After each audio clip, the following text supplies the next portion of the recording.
Sziasztok, kedves szifonosok! Ez itt a Kanapé Percek, a Szifonban következő videója. Most a vendégünk Drávai Zorka, aki nálunk egészségnevelés, előadást és táncprogramot szokott tartani. Szia, Zorka! Igen, sziasztok, köszöntök minden nézőt! Lényegében nálunk itt az egészségnevelés előadás onnan indult, hogy te orvosi egyetemen vagy. Mit kell tudni? Hol tanulsz most? Mikor végzel? Én most a Szegedi Orvostudományi Egyetemen vagyok hatodéves, vagyis végzős orvostanhallgató.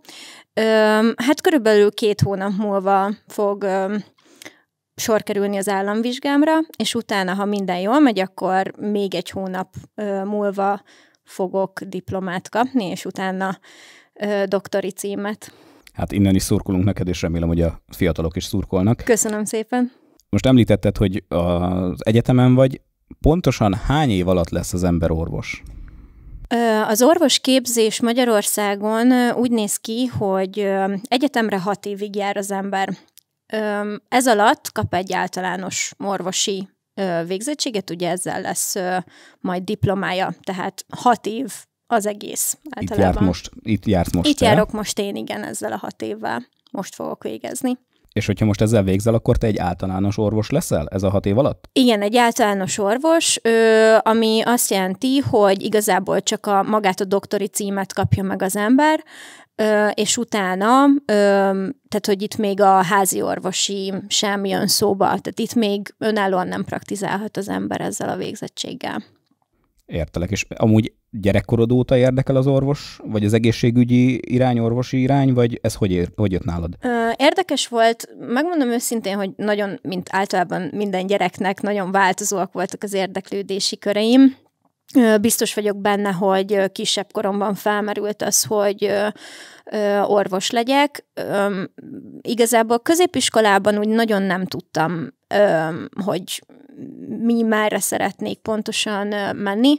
Ezzel elég sok gondolkodást is okoztam magamnak. Nagyon szerettem a matek és a kémia faktot, és úgy nem igazán tudtam akkor eldönteni. Édesanyám egyébként ő orvos, a többi felmenőm a családban szinte mindenki pedagógus, és valahogy ez a 2 volt végül az, ami így szóba került. De aztán úgy voltam vele, hogy valahogy az orvosi mégiscsak jobban húzott, úgyhogy igazából érettségi előtt szinte közvetlenül döntöttem el, hogy csak az orvosi pálya lesz az igazi. És hogyha érettségi környéken döntötted el, ahhoz milyen pontok kellenek egy orvosihoz? Úgy gondolom, hogy azért itt magasak a ponthatárok. Igen, elég magas. Mondjuk úgy tudom, hogy most már kicsit alacsonyabb, mint amikor én, ugye az már nem most volt, amikor én felvételiztem, akkor azért 400 fölötti volt, ha jól emlékszem, a pontszám. Kicsit szerintem azóta változott is egyébként a pontrendszer, a számítási rendszer, mióta én ugye érettségiztem. Én most úgy tudom, hogy tehát még mindig 400 közelít, de már 380 környékén, de ezt megmondom őszintén, hogy nem is néztem az utóbbi években utána, de tehát azért magas pontszámot igényel az, hogy valaki bejusson az orvosira. Szóval, ha jól értem, akkor a fiataloknak kell egy magas pontszám, 6 év az általános orvos, és utána hogy lehet szakosodni? Igen, a szakosodás az úgy néz ki, hogy amint megkapja az ember a diplomáját, ugye ez általában mostanában a rendszerben ez úgy néz ki, hogy nyár elején megkapjuk majd most én is, hogyha jól sikerül minden, akkor június végén megkapom a diplomámat. És általában úgy szokott kinézni, hogy szeptembertől kezdünk dolgozni kórházakban vagy klinikákon, mint rezidens. Ugye itt még nincsen szakvizsgád ténylegesen, hanem azért dolgozol, hogy tapasztalatot szerez, és utána egy szakvizsgát tehess, ami után megkapod azt a szakmát, amit te választottál, és ezek után lehet önállóan praktizálni, rendeléseket csinálni, tehát hogy ezután tud úgymond felügyelet és segítség nélkül dolgozni az ember. Szóval akkor ez összességében nem is 6 év, hanem egyből. Igen, hát ugye azt szoktuk mondani, hogy a házi orvosi végzettséghez már van egy ilyen külön, hogy házi orvosi szakvizsga, ahhoz körülbelül 3 év klinikai munka, ez a rezidens képzés tartozik. A többi az általános szakmák 5, de amúgy nagyon változó, mert hogyha mondjuk szívsebész, mákasebész, idegsebész szeretne lenni az ember, ami ugye a sebészet plusz még ráépülve egy külön szakosodás a sebészeten belül, az akár 6-8 évig tartó rezidensképzés is. Tehát, hogyha valaki nagyon ki szeretné maxolni, akkor akár 12-14 évig is úgymond, hát nem iskolapadban ülhet, de folyamatosan tanulhat, és utána mindig azt szoktuk mondani, orvosinál is, de szerintem ez mindenhol úgy működik, hogy jó pap holtig tanul, tehát ott ugye, amint megkapja az ember a szakvizsgáját, ott sincs vége annak, hogy tanuljon, mindig lehet újat és újat tanulni, és kell is. Neked melyik az a szakirány, ami vonzó? Én most úgy néz ki, hogy ortopédia irányában fogok tovább dolgozni, szeptembertől szeretnék ott kezdeni. Most ez egyben van a traumatológiával, vagyis a baleseti sebészettel, úgyhogy hát ezt a 2 szakmát fogom tanulni, ez is, ahogy az előbb említettem, körülbelül egy 5 éves rezidensképzés, és utána fogok tudni mindenképpen ortopédiával, illetve hát, hogyha lehetne lehetőségem rá, akkor egy kis gyerek ortopédiával szeretnék majd foglalkozni a későbbiekben. Hogy jött ez az irány? Mondtad, hogy szülőkből anyukád orvos, igen. Ortopédián Nem, ő szülésznőgyógyászként dolgozott nagyon sokáig, bár most már nem praktizál egy jó pár éve, most egy gyógyszercégnél dolgozik egyébként.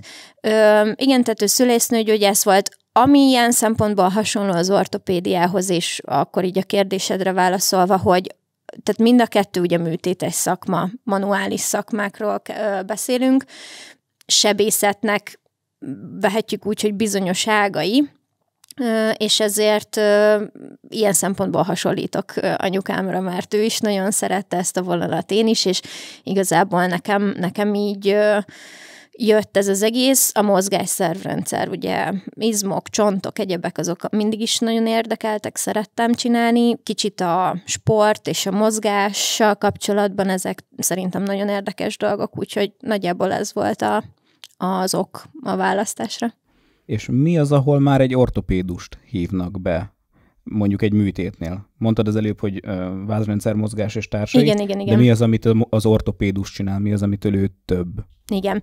Hát ugye az ortopédiában ott érdekes, mert eléggé elkülönül az, hogy miben foglalkozunk gyerekortopédiával, vagyis igen, tehát hogy a gyerekortopédus mit csinál, illetve hogy a felnőtt ortopédiában mivel foglalkozunk. A gyerekortopédiában, hogyha nagyon egyszerűen szeretném venni a dolgokat, ott foglalkozunk a lúttalpakkal, a gerincferdülésekkel, amikkel mondjuk a hétköznap laikus emberek is, vagy az otthon ülők is esetleg találkoztak jobban gyerekkorukban, vagy akár középiskoláskorban is vannak sajnos ilyenek. Nagyon sokszor gyerekeknél panasz okozhat az, hogyha a növekedéssel ugye változnak, a csontok is nőnek, az izmok is változnak, azok is okozhatnak néha panaszt. Ezeket általában lehet tornáztatással, gyógyszerekkel kezelni, tehát ez nem feltétlenül a sebészi része a dolgoknak. Van természetesen gyerekkorban is olyan, ami sebészi megoldásokat igényel, ezek inkább már súlyosabb, például gerincferdülés lehet ilyen, de annak tényleg nagyon súlyosnak kell lenni. Illetve a felnőttkori dolgok, azok például, ami szintén ismerős lehet, azok a protézis beültetések, azok most nagyon dívnak, ugye az ortopédiában tércsípő protézisek, amikor már elkopik egy-egy izület, és nem nagyon lehet vele mit kezdeni, akkor kap egy protézist a páciens, és utána az még nagyon sok évig panaszmentességet nyújthat. Tehát nagyjából így kell ezeket elképzelni. Értem, akkor egy elég összetett iránya ez a így van, igen. sebészetnek. Olyan kérdésem lenne még, hogy mondtad, hogy anyukád orvos, mennyire volt így a tanulmányod felé elvárás, vagy mennyire volt inkább támogatva ez a dolog? Igen, ez nagyon érdekes volt. Mindenképpen rengeteg támogatást kaptam a szülőktől, nagyszülőktől, tehát tényleg az egész családom lehetővé tette azt, hogy ugye az orvosi az mindig egy teljes életet igénylő dolog az egyetem, tehát azért nagyon sokszor van az, hogy főiskola egyetem mellett a diákok el tudnak menni, mondjuk dolgozni, vagy diákmunkát csinálni. Ez az orvosi mellett nem igazán lehetséges, főleg az első pár évben ott nagyon igénylik azt az egyetem részéről, hogy reggel 8-tól este 6-ig bent vagy órán folyamatosan dolgozol, tehát ez elég nehéz ilyen szempontból, és ehhez kellett az, hogy a családom segítsen és támogasson. A tanulási elvárásokban, hát nálunk a családban mindig nagyok voltak az elvárások, amikhez azért néha nehéz volt ugye felnőni. Az elején nagyon-nagyon rossz volt, és ezt egyébként mindenkinek szoktam mondani, főleg akik most vannak így egyetem előtt, hogy ne jegyenek meg az, hogy a középiskolában mondjuk kitűnőek voltak, vagy volt 1-2-4-esük, az egyáltalán nem garancia arra, hogy az egyetemen is így lesz.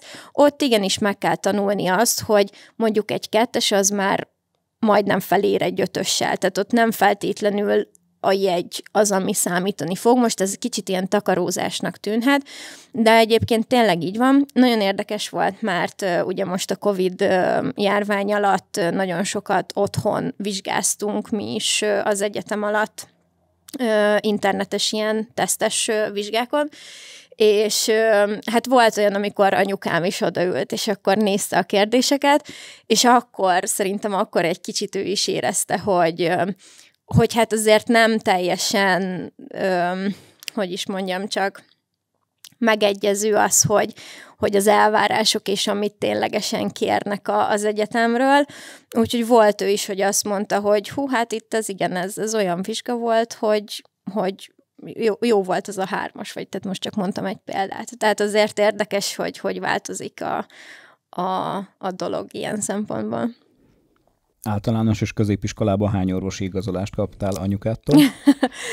Anyától érdekes módon egyet sem. Nem nagyon voltak hívei ennek hát egy kicsit, tehát hogyha beteg jó, hát akkor ha nagyon lázas, nagyon beteg, akkor nem megy be, de alapvetőleg nem volt jellemző az, hogy majd ő leigazolja. Ugye általában házi orvosi igazolást fogadnak csak el amúgy is az iskolákban. Úgyhogy ez annyira nem volt jellemző. Most már így 6 éves vagy, szóval most már így 6 éven mi a rálátásod az orvosi pályának az oktatására? Hát megmondom őszintén, hogy nagyon-nagyon-nagyon komplex dologról beszélünk. Tehát nem lehet itt feketén-fehéren azt mondani, hogy jó vagy nem jó. Voltak benne nagyon jó dolgok is, voltak benne kevésbé, vagy mondhatni rossz dolgok is. Ugye, amit tudni kell az orvosiról, az úgy néz ki, hogy ugye a 6 évből az első 3 az körülbelül a lexikális tudást adja. Ott egy ilyen alaptudást szed össze az ember. Nagyon gyakorlatai nincsenek. És a második 3 év, az pedig az úgynevezett klinikum része, amikor már ténylegesen a szakmákat tanulja az ember. És ilyen szempontban nagyon durván elkülönül ez a 2. Az általános dolog, amit jobban látunk az első pár évben, az az, hogy tehát nincs meg egy alapkövetelmény, hanem így ráömlik az emberre a rengeteg tudás, és nem nagyon tudja elkülöníteni azt, hogy akkor most ezt meg kell tanulnom, mert így fogok tudni átmenni a vizsgán, vagy ezt mindent megtanulom, és akkor majd lesz valami. Tehát, hogy ez például szerintem egy alapvető, és nehéz a diákok számára ez. Hát most sajnos a klinikumok nekünk főleg COVID-19 alatt működtek, tehát ebben a témában nagyon csak ugye ezt a szituációhoz mérten tudok véleményt nyilvánítani. Teljesen más az, hogyha ott van személyesen az ember, és én például ezeket sokkal jobban élveztem, ezeket az éveket, amikor tényleg beteg mellett tudtunk gyakorlatra járni és csinálni. Így az oktatás része az ki van vesézve szerintem. Még egy olyan kérdésem lenne, és utána akkor szerintem át is térünk a további témákra, hogy egészségügyi, hogy mi a véleményed az egészségügy helyzetéről? Hát megint csak hasonló, mint az oktatás.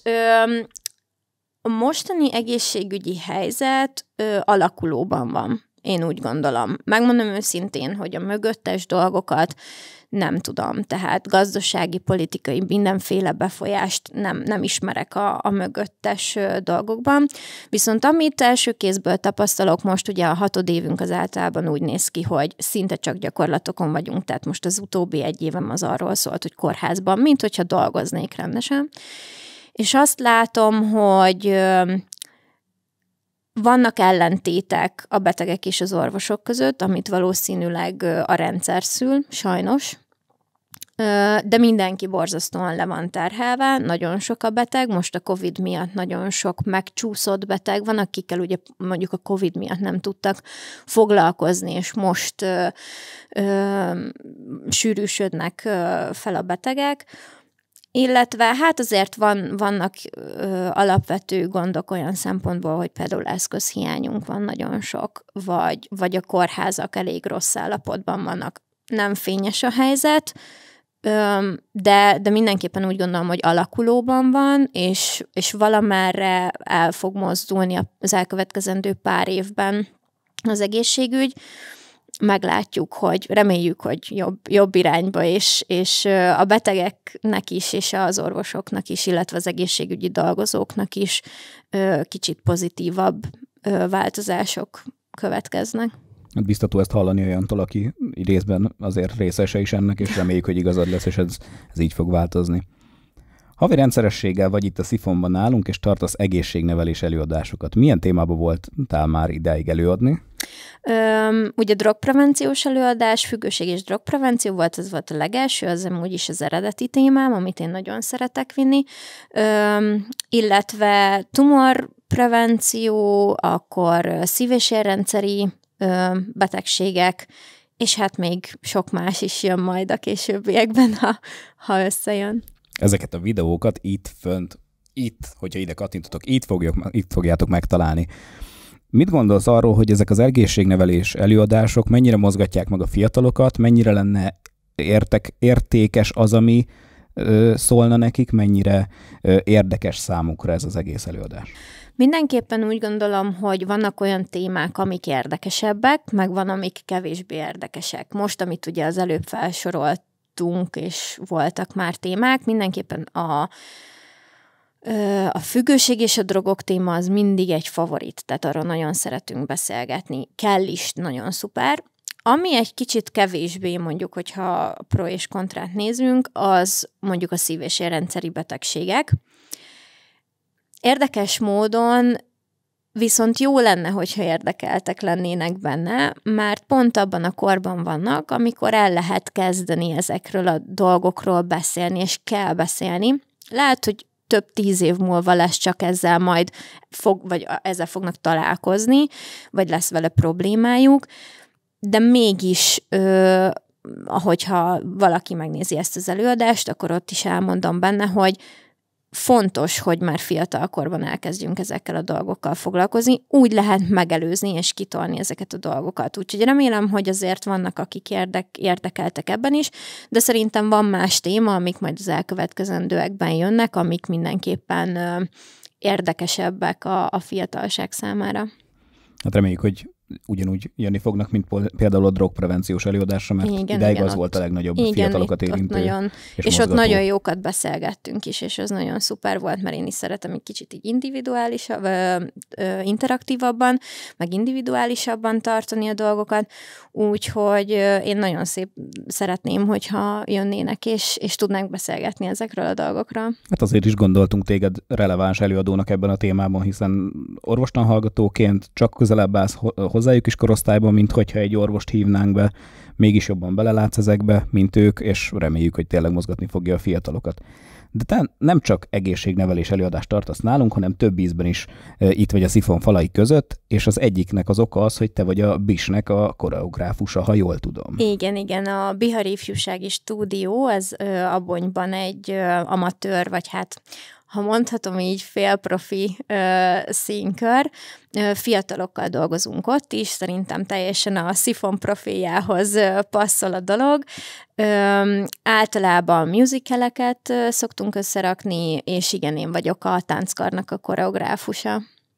Te ezt tanultad, ezt a tánc oktatást, vagy van erről valami képzettséged, vagy autodidakta, vagy hogy indult ez? Hát sajnos nincsen képzettségem, nagyon sok éve gondolkozom rajta, hogy mindenképpen szeretnék majd valami papírt szerezni erről a dologról, mert ahogy említettem, a családban ugye rengeteg pedagógus, tehát azért van egy kis közelségem így az oktatáshoz. Tehát szeretnék mindenképpen róla papírt szerezni, de ahogy mondtad, autodidakta. Tehát, hogy összeszedegettem mindenhonnan a tudást, és azt próbálom átadni a fiatalabbaknak. És hogy jött a táncnak ez a szeretete, vagy ez a fajta művelése? Hát én 4,5 éves koromban kezdtem el sportakrobatikázni versenyszerűen. Ez olyan volt, mint ahogy általában a gyerekeknél, hogy jaj, nincs hobbija, nem sportol semmit, jó, belökte ki páros lábbal konkrétan az ajtón. Hogy, igen. Tehát, hogy az ilyen szülői döntés volt egy kicsit, hogy jó, akkor menjen sportolni a gyerek, de nagyon megszerettem, és 12 évig folyamatosan versenyeztem is.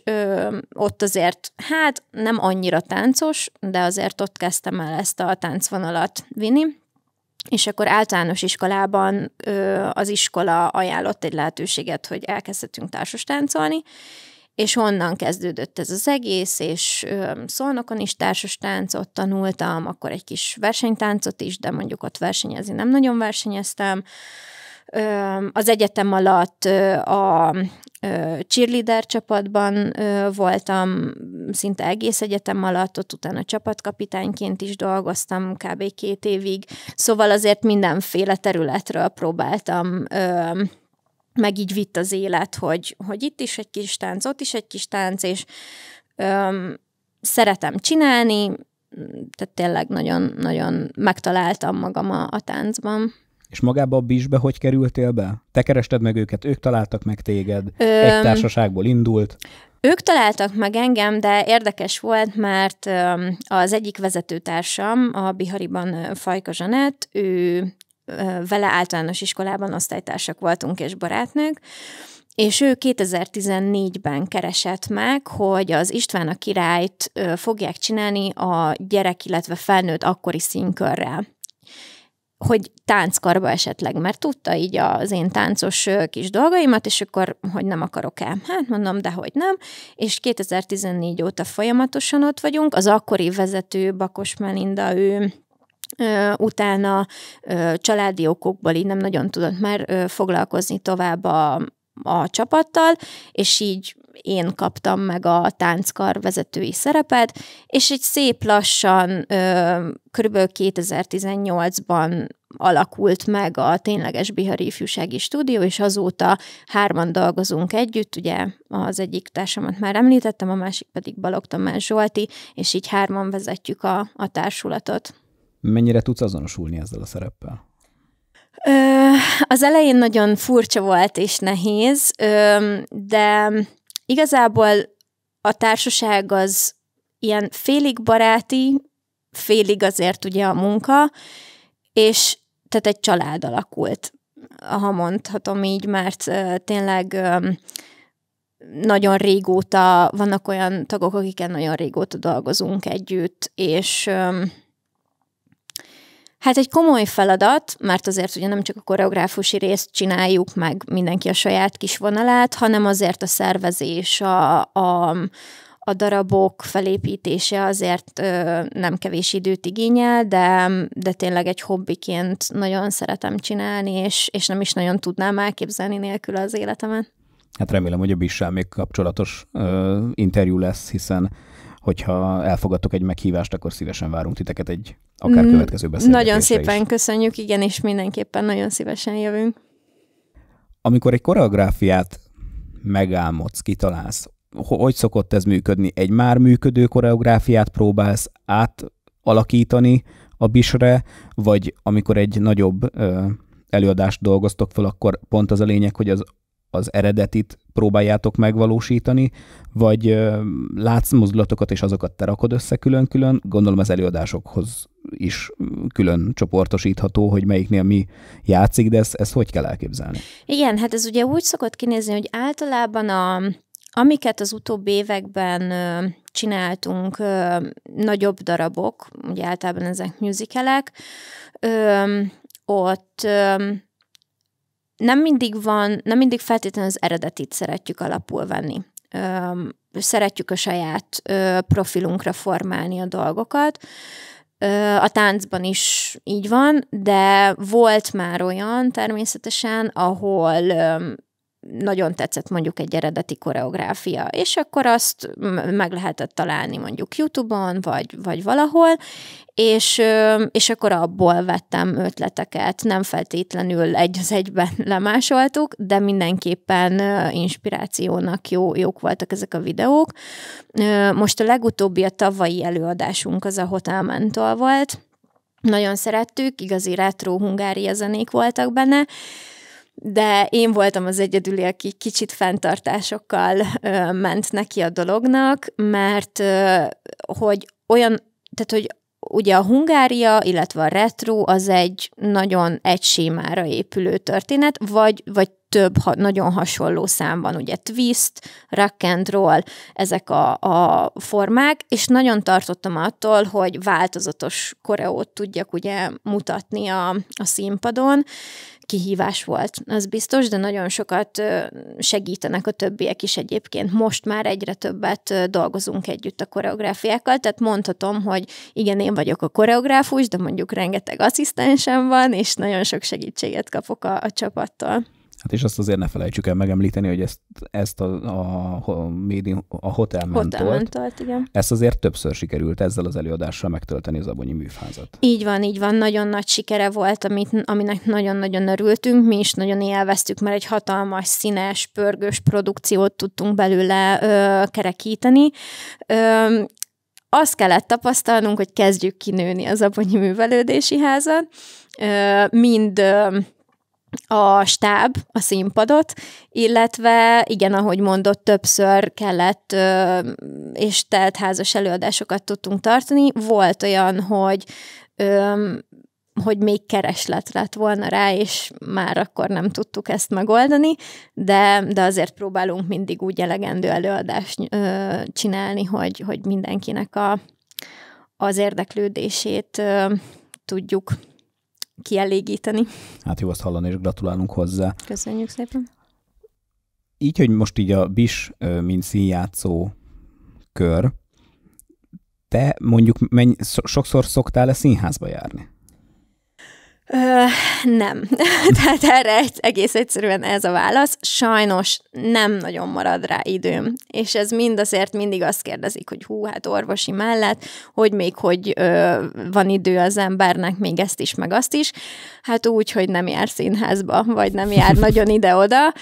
Nagyon szeretnék egyébként. Többször is van lehetőségünk egyébként mind az Abonyi Műfáz által, mind ismerősök által színházi programokon részt venni, amin a mieink, tehát a fiatalabbak, illetve a stábtagok rendszeresen részt is vesznek. Én sajnos nem nagyon tudom megoldani, vagy csak nagyon ritkán, hogy ott legyek, amit nagyon bánok, de hát valamit be kell ugye áldozni. Akkor az nem mondható el, hogy más koreográfusoknak a munkáját el tudnád lesni, legalábbis, hogy gyakran meg tudnád ezt tenni. Igen, nem terveztem ilyet, és nem is nagyon van rá alkalmam, úgyhogy ez így ennyi. És hát így koreográfusként téged itt a Szifonban a dance programunkon látunk. Kiknek szól ez a dance? Vagy, hogyha erre válaszoltál, akkor még egy olyan kérdésem lesz utána egyből, hogy mi a dance? Én mindig arra szoktam gondolni, amit annó az én társastánc oktatóm, ahogy hirdette a mi társastánc óráinkat, hogy falábúak előnyben. És imádom ezt a kifejezést, és ez tényleg igaz, mert szerintem a tánc egy tipikusan olyan dolog, amit bárki, bármikor, akárhány évesen csinálhat. Természetesen a Szifonban azért főként fiatalabbakat várunk, illetve azok, akiknek egy kicsit van kedvük mozogni és bulizni, akár mai népszerűbb táncokat, figurákat megtanulni, amit esetleg bulikban is lehet alkalmazni. Én általában úgy szoktam készülni, hogy mindig egyéni kérésre, hogyha jönnek, akkor megbeszéljük, hogy mit szeretnének csinálni, és akkor azt nézzük. Természetesen mindig szoktam hozni egy-két kész koreográfia ötletet is, amivel tudunk dolgozni, illetve meg tudjuk tanulni, de ezek elég mai történetek, és hát igen, körülbelül ez a dansz. És neked, mint a dancnak a vezetőjének, mint a programvezetőjének, vannak-e ezzel hosszabb távú célok? Mindenképpen gondolunk arra, hogy ha valaki esetleg ezáltal meg szeretné a táncot, akkor annak lehetőségeket próbál nyújtani, akár a Bihar Ifjúsági Stúdióban is nagyon szívesen várjuk, akinek vannak ilyen érdekeltségei, de hogyha esetleg el tudjuk indítani azt, hogy megtetszik neki maga a tánc, és sport, mint maga, ugye a tánc, mint sport, elkezd mozogni, hogyha eddig mondjuk nem sportolt valamit. Én annak már nagyon örülök, mert akkor már ezzel elértünk valamit. Mi az, amit üzennél a fiataloknak? Ez nálunk egy ilyen bevett kérdés. Hát mindenképpen figyelni kell arra, hogy már fiatalkorban gondolkozni kell az ember egészségén. Magyarországon, ahogy az egyik oktatóm előadó mondta, sajnos néha nem egészségügy, hanem betegségügy van. Ami azt jelenti, hogy általában az embereket akkor látja mondjuk orvos, vagy akkor megy kórházba, amikor már nagyobb a baj. Jó, ez úgy kell elképzelni, mint egy autót, amit ugye elviszünk szervizbe, lecsekkolnak, minden rendben, gurulhat tovább, és nem akkor fogjuk csak felhívni a szerelőt, amikor már nem megy tovább, és leállt az útszélén, és el kell vontatni. Ugyanez történik az ember testével is, úgyhogy mindenképpen fiatalkorban ezzel el kell kezdeni, amit lehet. Fiatalkorban most nem azt mondom, hogy itt óriási kivizsgálásokon kell átesni, viszont oda kell figyelni arra, hogy igenis sportoljon az ember, egészségesen táplálkozzon, és egy egészséges életmódot tudjon folytatni, amiket ugye az egészségnevelés előadásainkon át tudunk beszélni, és akinek ez érdekeltsége és esetleg egy kis útmutatást szeretne, azt nagyon sok szeretettel várom ezekre az előadásokra. Hát nagyon köszönjük, hogy elfogadtad a meghívást, és így ezért sok témában tudtál válaszolni nekünk ezekre a kérdésekre, és akkor majd a BIS-sel várunk legközelebb. Köszönöm szépen a meghívást! Ez volt a Kanapé Percek a Szifonban következő videója. Járjatok szűrésekre, figyeljetek az egészségetekre, ha mozogni vágytok, gyertek a danszprogramra, és várunk titeket az egészségnevelés előadásainkon. Sziasztok! Sziasztok!